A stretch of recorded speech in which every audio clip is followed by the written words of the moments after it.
When you look into the eyes of children, you know that there's a special magic about Christmas. But as adults, we've got to be careful that we don't over-glamorize or romanticize what we are celebrating. In modern terms, to be born in a stable is not like being born in a clean, modern garage that is attached to our house and is a place where we store all our gadgets.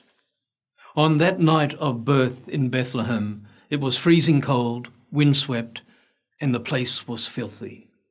And the shepherds weren't well-dressed people who we might meet at the local farmer's market.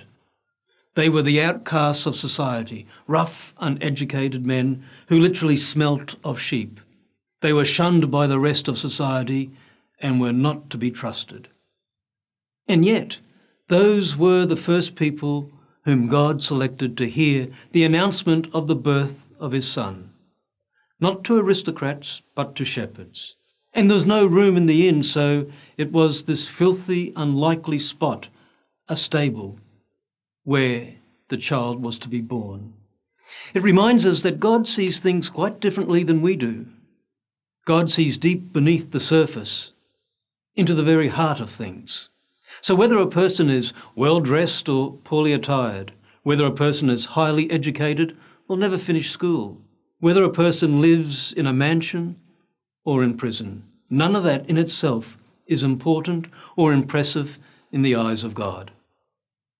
What makes a difference is what is to be found deep within our human hearts. Is there greed, violence, anger, jealousy, or envy within us? Or is there goodness, compassion, forgiveness, and hope? God sees beauty in a stable, and he can see beauty in any other place as long as goodness is present. Is it too good to be true? Can we really believe that God loves us with all our faults, with all our flaws, with all our shortcomings?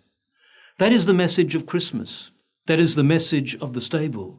And that is the message of the star and the angels. God loves us more than we can imagine.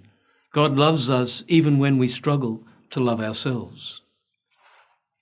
May the love of God, demonstrated in the birth of the Christ child, be with you and yours this Christmas.